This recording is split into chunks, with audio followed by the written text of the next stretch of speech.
मेरी बीवी दहेज में एक 50 साल का बुढ़ा लाई और मुझे कहा कि हमारा खानदानी नौकर है, ये मेरे साथ रहेगा। मैंने बीवी से कुछ नहीं कहा क्योंकि नौकर बहुत बुढ़ा था। मुझे उससे क्या डर। मैं काम के लिए घर से निकलता तो एक फकीनी दरवाजे के बाहर बैठी होती और कहती, साहब आज के दिन घर में छुप जाओ, रात सामने आ जाएगा। एक दिन मैं घर में छुप गया। जो मंजर मैंने देखा उससे मेरे रोंगटे खड़े हो गए। आज मेरी शादी की पहली रात थी और मैं अपनी शादी को लेकर बहुत ज़्यादा खुश था। मैंने इस दिन के लिए जाने कितने अरमान से इंतज़ार किया था। आज मेरी माँ होती तो वह भी बहुत ज़्यादा खुश होती।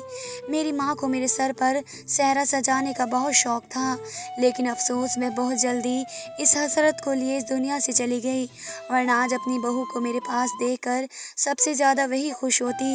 यही सब सोचता हुआ मैं अपने कमरे में दाखिल हुआ तो वही अटक कर रह गया। मेरी बीवी किसी से फ़ोन पर बात कर रही थी। मुझे देखकर उसने फ़ोन बंद कर दिया और मुझे कहने लगी, मेरे पापा का फ़ोन था, ज़रा मेरे साथ बाहर चलो, मेरे दहेज का सामान आया है। मैं हैरान हुआ इस वक्त उससे ज़्यादा। वह हैरानी की बात ये थी कि मेरी बीवी ने मुझे पहले ही बता दिया था, उनके यहाँ दहेज वगैरह को बहुत बड़ा समझा जाता है, इसलिए वे दहेज नहीं लाएगी। मैंने भी कह दिया था कि कोई ज़रूरत नहीं, मेरे घर में हर चीज़ मौजूद है। तो फिर उस वक्त उसके घर में दहेज का सामान आना मेरी समझ से बाहर था। बहरहाल मैं उसके साथ घर के बाहर दरवाजे पर गया तो वहाँ एक बूढ़ा शख्स हाथ में एक कार्टन पकड़े खड़े था। मैंने उसे देखकर पूछा, हाँ भाई कौन हो तुम?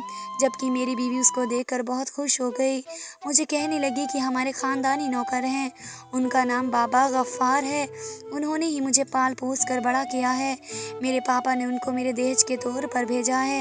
ये सब सुनकर मुझे अजीब लगा कि भला एक नौकर को दहेज के तौर पर कौन भेजता है, मगर अपनी बीवी की खुशी का ख्याल से मैं चुप रहा और कुछ भी ना कहा। मेरी बीवी भी खुशी खुशी इस नौकर को साथ लेकर अंदर की तरफ बढ़ गई तो मुझे भी उनके पीछे जाना पड़ा। उसने मुझसे कहा कि बाबा के लिए घर का एक ही कमरा ढूंढ दो, मैं नहीं चाहती कि वह बाकी नौकरों के साथ रहे। एक नौकर के लिए इतनी फिक्र मैं कुछ चाह कर भी ना कह पाया।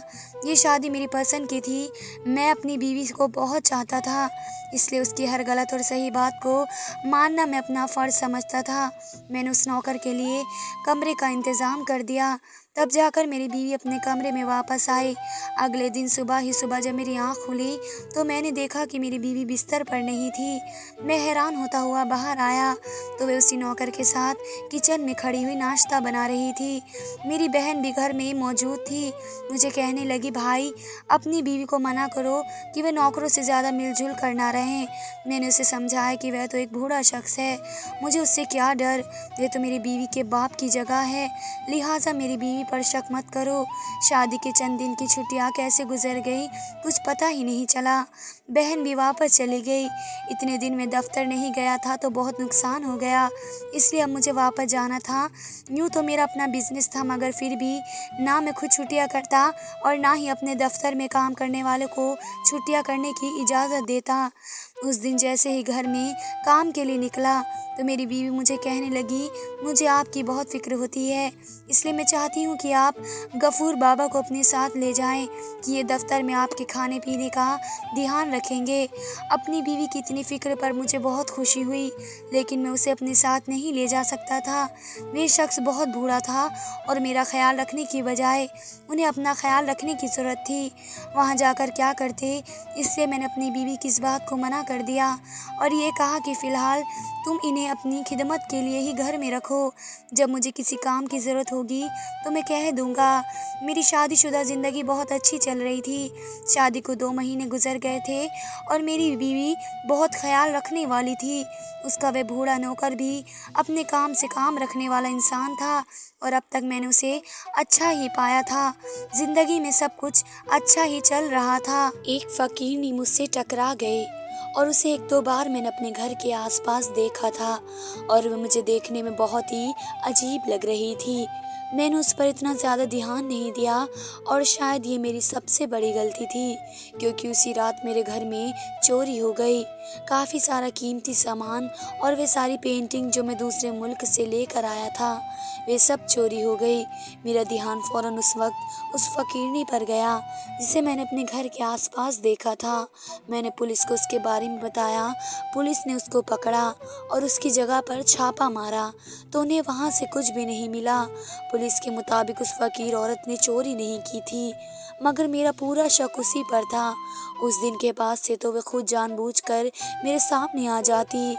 जब भी मैं घर से बाहर निकलता तो मैं देखता कि वे मेरे घर के बिल्कुल सामने बैठी हुई है। वे मुझे खा जाने वाली नज़रों से घूरती थी। शायद उसे बहुत गुस्सा था मुझ पर, लेकिन वे मुँह से कुछ नहीं कहती। कुछ ही अरसे बाद मेरे घर में दूसरी बड़ी अजीब बात हुई। मैं सोया हुआ था कि अचानक मुझे ऐसा महसूस हुआ कि घर में कोई है। मैंने अपनी बीवी को जगाकर उसे बताया तो वे खौफ के मारे चीखने लगी। मैं चोर को पकड़ने के लिए फ़ौरन कमरे से बाहर निकला, मगर तब तक वे अपना काम कर चुका था। मुझे दूसरी बार भी लाखों का झटका लगा। इस बार भी मेरा पूरा शक फ़कीरनी पर था, क्योंकि वह 2-3 दिन से मुझे नज़र नहीं आ रही थी। मैंने इस बार पुलिस को शामिल करने की कोशिश नहीं की और ये सोचा कि मैं खुद उस फ़कीरनी के खिलाफ सबूत ढूंढूंगा और ये साबित करूंगा कि मेरे घर पर चोरी करने वाली वही औरत है। और फिर एक दिन मैं लोगों के उसके बारे में पूछता पूछता उसकी बस्ती में पहुंच गया। उसके पास पहुंचने से पहले ही मैंने एक मंजर देखा जिसे देखकर मेरे पैरों तले ज़मीन निकल गई। मेरी बीवी वहां उस औरत के साथ खड़ी बातें कर रही थी।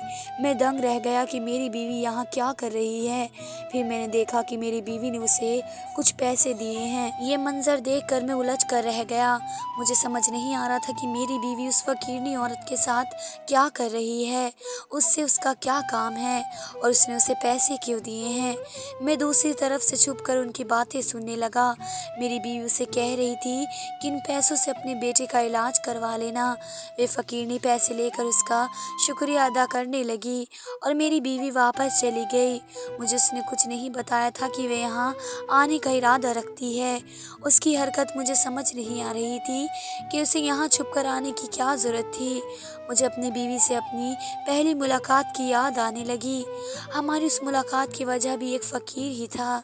मैं जब भी सिग्नल पर गाड़ी रोकता तो मैं देखता था कि एक लड़की रोज़ाना एक फ़कीर की मदद किया करती है और अपने पर्स में मौजूद सारे पैसे उस फ़कीर को दे देती है। मुझे लड़की अच्छी लगने लगी और फिर एक दिन मैंने उससे बात की और ये जाना कि वाकई वे एक अच्छी इंसान है। धीरे धीरे अनम से मेरी बातचीत और मुलाकातें होने लगी। हम दोनों एक दूसरे को पसंद करने लगे और फिर आखिरकार शादी का फैसला कर लिया। मैंने सोचा कि मेरी बीवी फ़कीरों की मदद करती है, इसलिए वे इस बस्ती में भी फ़कीरों की मदद करने ही आई होगी और सब फ़कीरों की तरह उस फ़कीर औरत को भी पैसे दिए होंगे। मुझे उस पर शक नहीं करना चाहिए। मैं घर वापस आ गया। अनम से बातों ही बातों में पूछा, आज तुम कहाँ गई थी? तो कहने लगी, मैं फ़कीरों की बस्ती में उनकी मदद करने गई थी। अनम के इस जवाब से मैं बेफिक्र हो गया। दूसरे दिन जैसे ही मैं घर से गाड़ी लेकर निकला तो वे फ़कीर भागकर मेरे पास आई और कहने लगी, साहब मुझे आपको कुछ बताना है। यकीन करो मैंने चोरी नहीं की है। मुझे उसकी बातों में ज़रा भी दिलचस्पी नहीं थी, इसलिए गाड़ी बढ़ा कर ले गया। मैं जानता था कि ये वारदातें करने वाले ये फ़कीर ही होते हैं। पहले घरों पर नज़र रखते हैं और फिर मौका पाते ही अपना काम कर जाते हैं। मैंने अपने घर की सिक्योरिटी सख्त कर दी और अलार्म भी लगवा लिया। ये सब मैंने अनम के कहने पर किया था। वे एक ज़हीन लड़की थी, इसलिए मैंने सोचा कि उसे अपने साथ बिजनेस में लगाऊं, मगर उसने मना कर दिया कि मुझे घर में रहना पसंद है। उस पर मुझे अपनी बहन की बात याद आ गई। वे कहती थी कि देखना ये लड़की तुम्हारे बिजनेस पर कब्जा कर लेगी। कितनी गलत सोच थी मेरी बहन की। मेरी बीवी ने तो दफ्तर जाने से ही मना कर दिया। उसे बस दूसरों की मदद करना अच्छा लगता था और यही करती थी। वे फ़कीरनी रोज़ मेरे रास्ते में आ जाती और मुझे यही कहती कि साहब मुझे आपको कुछ बहुत ज़रूरी बताना है, मगर मैं उसकी चाल में नहीं आता। काफ़ी दिन हो गए, घर की तरफ से भी खैरियत थी और चोरी नहीं हुई थी, इसलिए मैं बेफिक्र होकर दूसरे शहर कारोबारी दौर दौर पर चला गया। मगर अगले ही दिन अनम की कॉल आई। वे बहुत परेशान थी। कहने लगी घर में चोर घुस आए थे। गफूर बाबा ने उन्हें रोकने की कोशिश की मगर वे उन्हें जख्मी करके चले गए। अब तो सब्र की हद खत्म हो गई। मैंने सोचा कि अब इस फकीरनी की खैर नहीं, उसे तो मैं हरगिज नहीं छोड़ूंगा। घर में जब मैं पहुंचा तो मैंने देखा उस बूढ़े नौकर को सर पर चोट लगी हुई थी और उसने सर पर पट्टी बांध रखी थी। मैंने घर में जितना भी बीवी का जेवर था वे सब लुट चुका था। मेरे गुस्से की कोई इम्तिहान न रही और मैं गाड़ी लेकर उस फकीरनी की बस्ती की ओर चला गया। वे मुझे अपने घर के बाहर नजर आई। मैंने जाते ही उसको गुस्से से बोला कि बस अब तुम्हारा खेल खत्म हुआ, अब मैं तुम्हें नहीं छोड़ूंगा। वह हैरान नज़रों से मुझे देखने लगी और पूछने लगी कि मैंने क्या किया है। मैंने उसका बाजू पकड़ा और कहा, ये तो तुम्हें थाने जाकर पता चलेगा कि तुमने क्या किया है। तुमने फिर से मेरे घर में चोरी करने की जुर्रत कैसे की। वे मुझसे हाथ छुड़वाए एकदम गुस्से के अंदाज में मुझे देखकर कहने लगी, खबरदार जो मुझ पर तुमने चोरी का इल्ज़ाम लगाया। पहले भी तुम पुलिस के ज़रिए मेरी तलाशी ले चुके हो और तुम्हें कुछ नहीं मिला और अब तुम फिर से मुझे जलील करने के लिए यहाँ आकर मुझे चोर कह रहे हो, जबकि तुम्हें ये नहीं पता कि तुम्हारी नाक के नीचे क्या हो रहा है। जाओ पहले अपने घर पर तवज्जो दो, फिर मेरे पास आना। उस फकीरनी की बातों और उसके लहजे में कुछ तो ऐसा था कि मैं चुपचाप वापस अपने घर आ गया। मैंने जाकर अपनी बीवी को बताया कि मैं उस फकीरनी को गिरफ्तार करवाना चाहता हूँ, तो मुझे मना करते हुए बोली कि मुझे नहीं लगता कि उस बेचारी ने काम किया है। वह तो हमारे घर के सामने बैठी चुपचाप मांगती रहती है और अपने घर चली जाती है। तुम इस बेचारी पर शक मत करो। सिर्फ हमारे ही घर में नहीं बल्कि 2 और घरों में भी चोरियां हुई हैं। ये कोई बहुत ही चालाक इंसान का काम है। मैं अपनी बीवी की बातों को नहीं सुन रहा था। मेरे दिमाग में तो उस फकीरनी की बातें आ रही थी। उसने मुझे ये क्यों कहा कि अपने घर पर तवज्जो दो, तुम्हारी नाक के नीचे कुछ न कुछ चल रहा है।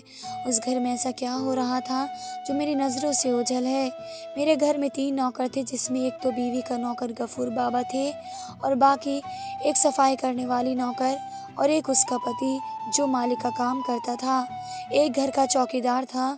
तो क्या मेरे नौकरों में से कोई मुखबरी करता था?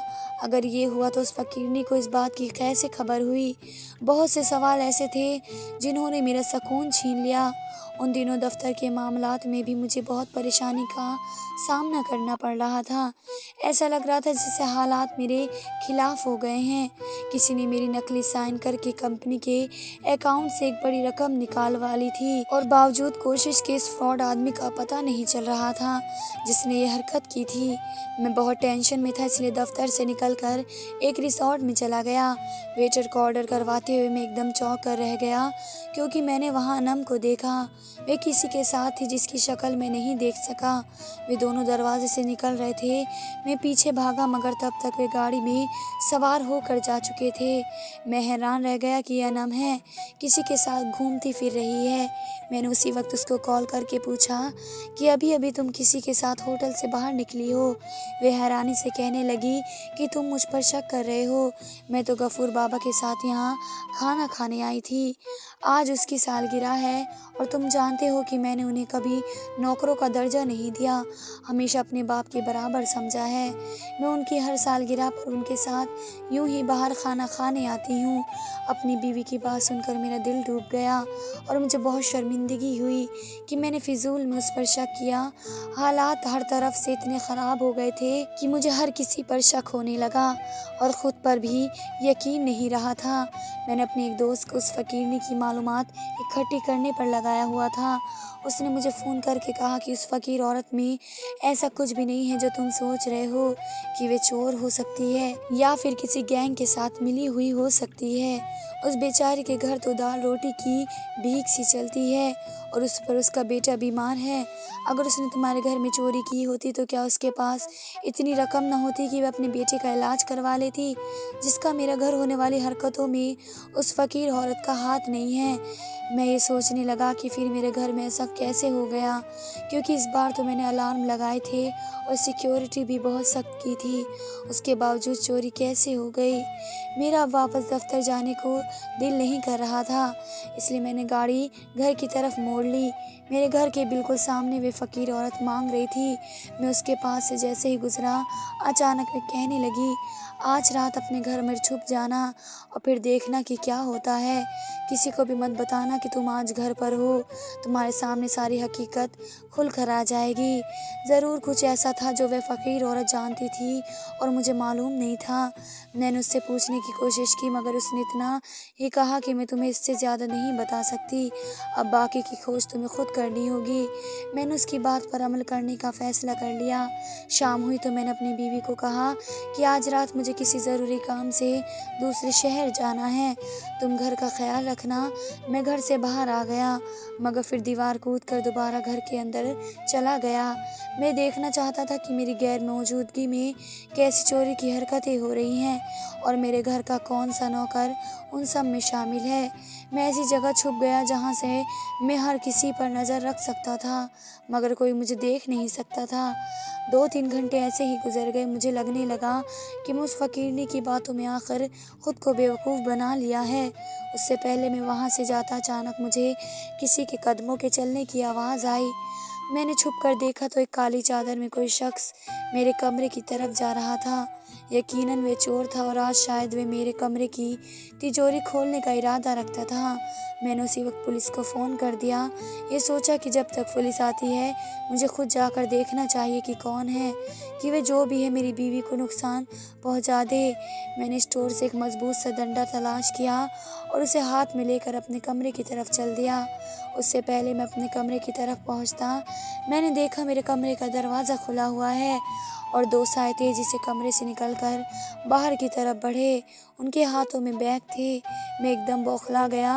मैंने तो एक चोर को देखा, ये 2 चोर कैसे हो गए? मेरे पास हथियार भी नहीं था जिससे मैं वार करता और हो सकता था उन चोरों के पास पिस्तौल हो। मेरे लिए बेहतर यही था कि मैं पुलिस के आने का इंतज़ार करता। वे दोनों घर की पिछली तरफ भागे जा रहे थे। उनका इरादा शायद घर के पिछले दरवाजे से भागने का था। मैंने पुलिस को फ़ोन किया तो वे पहुंचने वाले थे। मैंने उन्हें घर की पिछली तरफ पहुंचने का कहा। जैसे वे दोनों चोर घर का दरवाज़ा खोलकर बाहर निकले तो सामने पुलिस को देखकर हक्का बक्का रह गए और बैग उनके हाथों से छूटकर नीचे जा गिरे। मैं जल्दी से आगे बढ़ा कि उनकी शक्ल देख सकूं। जैसे ही मैंने उनके सर से चादर खींची तो मेरे सर पर तो जैसा आसमान गिर गया। एक तो मेरी बीवी अनम और दूसरा उसके साथ एक जवान लड़का था जिसे पहले मैंने कभी नहीं देखा था। मैं अनम को इस रूप में देखकर कबूल नहीं कर पा रहा था कि उन सब के पीछे वह हो सकती है। मुझे देखकर उसके रंग उड़ गए। वे हाथ छोड़कर मुझसे कहने लगी कि मुझे माफ़ कर दो, ये हमारे घर का मामला है, पुलिस को इस सब में मत लेकर आओ। उसी वक्त वे औरत भी चली आई। मुझे कहने लगी कि साहब देख लिया, तुम मुझ पर चोर होने का इल्ज़ाम लगा रहे थे। असल चोर तो तुम्हारी बीवी है, इसने तुम्हारे माल और तुम्हारी इज्जत में भी खियानत की है। तुम्हें उनके बैग देखकर लग नहीं रहा कि दोनों घर से भागने वाले थे। मैं तो गिरने वाला हो गया था। चोरी की बात होती तो शायद मैं उसे माफ़ भी कर देता मगर वे तो मुझे धोखा दे रही थी। मैंने अनम को थप्पड़ मारते हुए कहा कि धोखेबाज औरत, क्या है ये सब? कौन है ये लड़का? सच सच बताओ। मुझे वे कहने लगी कि आर्यन है, हम एक दूसरे को पसंद करते हैं। हमारा ये तरीका वारदात है कि मैं किसी अमीर आदमी को अपने जाल में फंसाती हूँ और उससे शादी कर लेती हूँ। फिर मैं आर्यन को एक बूढ़े 50 साल नौकर के रूप में अपने घर में दाखिल कर लेती हूँ। मेरे पति को लगता है कि ये तो एक बूढ़ा नौकर है, उससे उसकी बीवी और घर को क्या खतरा होगा, इसलिए हमें खेल खेलने का मौका मिल जाता है। अब तक घर में जितनी भी चोरियां हुई हम दोनों ने मिलकर की हैं। मैं अलार्म बंद कर देती थी, फिर हम सब कुछ समेट कर उस घर से फरार हो जाते थे। आज हमारा प्लान था कि हम सब कुछ लूट कर हमेशा के लिए इस शहर को छोड़ कर चले जाएंगे। अनम की हरकत जानकर मेरा बस नहीं चल रहा था कि मैं उसकी जान ले लूँगा। उसने मेरा एतबार और मोहब्बत को ठेस पहुँचाई थी। पुलिस उन दोनों को पकड़ कर ले गई और मैं उस फकीरनी की तरफ बढ़ा और उसका शुक्रिया अदा किया। वह कहने लगी, साहब मुझे माफ़ कर देना, एक गलती मेरी भी है। मेरा बेटा बहुत बीमार था और उसके इलाज के लिए मुझे पैसों की ज़रूरत थी, इसलिए मैंने इस दिन तुम्हारे घर में चोरी की नीयत से आई थी।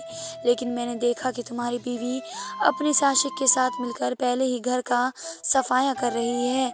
तुम्हारी बीवी ने मुझे देख लिया, इसलिए मेरा मुंह बंद करने के लिए वे उस दिन बस्ती में मुझे पैसे देने के लिए आई थी। मैं अगर पैसे ना लेती तो उसने मुझे धमकी दी कि वो मुझे जेल करवाएगी, इसलिए मजबूर होकर चुप रही। अगर फिर मैंने सोचा कि मेरा चुप रहना गलत है, इसलिए मैंने तुम्हें आज घर पर रहने को कहा, क्योंकि जब तुम घर से बाहर होते थे उस दिन वे लोग चोरी करते थे। सब कुछ जानकर मैंने उस फकीरनी को उसके बेटे के इलाज के लिए पैसे दे दिए और पुलिस को कहा कि अनम और उसके साथी को कड़ी सज़ा दे। अब मैं अपनी ज़िंदगी आराम से गुजार रहा हूँ। धन्यवाद दोस्तों।